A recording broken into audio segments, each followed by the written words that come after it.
মানে আপনাদের এলাকায় তাহলে এই সাপকে কি বলে? এটা কালিজিরা জাত সাপ বলে। কালিজিরা জাত সাপ। এটা কি খাওয়া যায় মানে? না। আসসালামু আলাইকুম, আমরা সবাই ব্রুনাই প্রবাসী। আপনারা বিভিন্ন ভিডিও আমাদের দেখছেন। তো এখন আমাদের এই ক্যাম্পের মধ্যে একটা বিষধর সাপ এই মুহূর্তে ওই যে শাকিল করে ওই ছেলেটার সামনে পড়ছিল, তো আমরা মারছি। দেখেন আপনারা, বিশাল বড় একটা সাপ।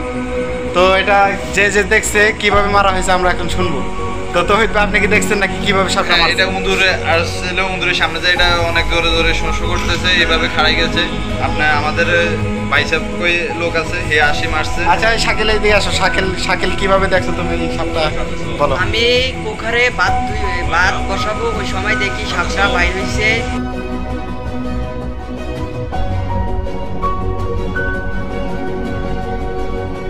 যাইতে হবে, যাইতে হবে।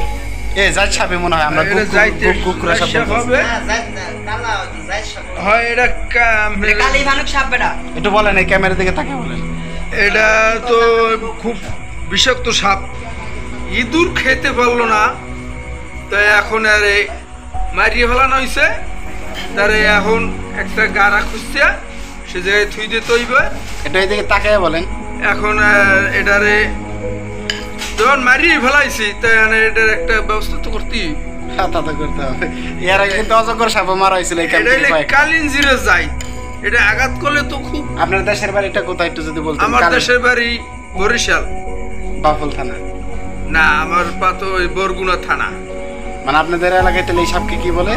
এটা কালিজিরা জাত সাপ বলে। কালিজিরা জাত সাপ। এটা কি খাওয়া যায় মানে? না। আচ্ছা ঠিক আছে। তো যাই হোক, আপনারা দেখলেন যে সাপ। তো ব্রুনাইতে যারা থাকেন তারা সাবধানে থাকার চেষ্টা করুন।